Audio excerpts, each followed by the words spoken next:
Assalamualaikum warahmatullahi wabarakatuh. Nama saya Sugeng Rianto, kelas A29 dengan NIM 22811341426. Baiklah, pada kesempatan kali ini saya akan memenuhi tugas ujian akhir semester 5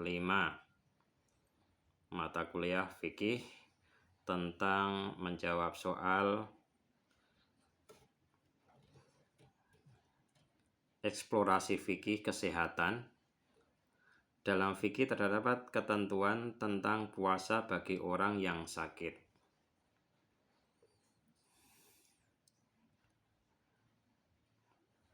Dengan mempertimbangkan perkembangan ilmu kesehatan modern, maka saya akan menjawab tentang pertanyaan ini, jelaskan dengan dalil serta pertimbangan medisnya. Dalam ilmu fikih, puasa adalah ibadah yang diwajibkan bagi setiap muslim, ya, yang memenuhi syarat untuk berpuasa. Namun terdapat ketentuan khusus bagi mereka yang mengalami kondisi medis tertentu, seperti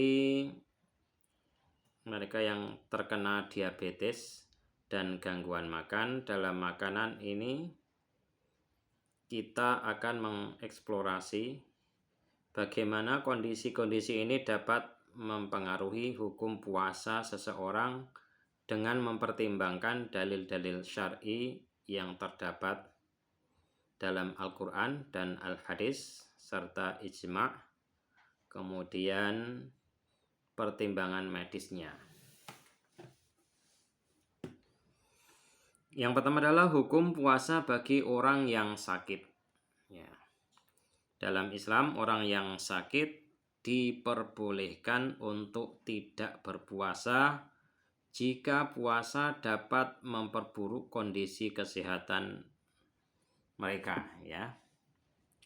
Hal ini berdasarkan firman Allah Subhanahu wa taala dalam surat Al-Baqarah ayat 184 yang artinya, dan barang siapa di antara kalian sakit atau dalam perjalanan, maka wajib untuk mengganti di hari lain sebanyak hari yang ia tidak berpuasa. Ayat ini menunjukkan bahwa kesehatan adalah prioritas dan Allah memberikan keringanan bagi mereka yang tidak berpuasa karena dalam kondisi sakit. Kemudian ada kondisi yang kedua, diabetes.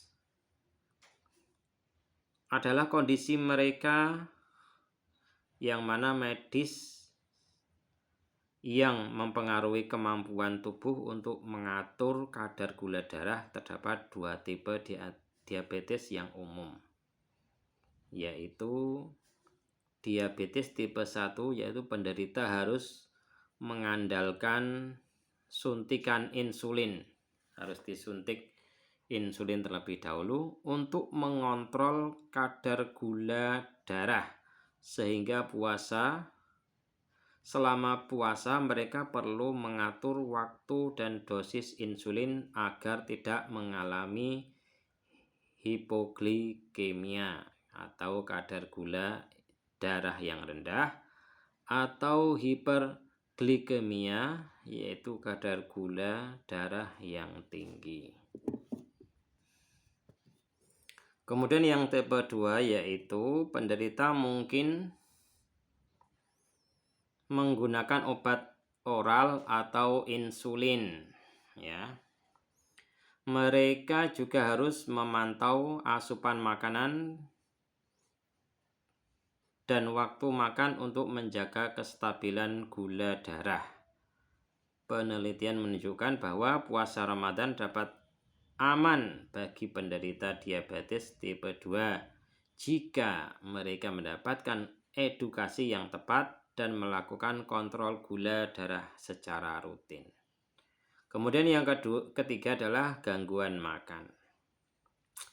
Gangguan makan seperti anoreksia atau bulimia dapat mempengaruhi kemampuan seseorang untuk berpuasa. Penderita gangguan makan seringkali memiliki pola makan yang tidak teratur dan dapat mengalami komplikasi serius jika dipaksa untuk berpuasa. Dalam hal ini, hukum puasa dapat dipertimbangkan berdasarkan kondisi kesehatan mental dan fisik mereka. Kemudian yang keempat, pertimbangan medis. Dalam konteks medis perlu pentingnya untuk mempertimbangkan beberapa faktor tersebut memutuskan untuk berpuasa, yaitu kondisi kesehatan umum.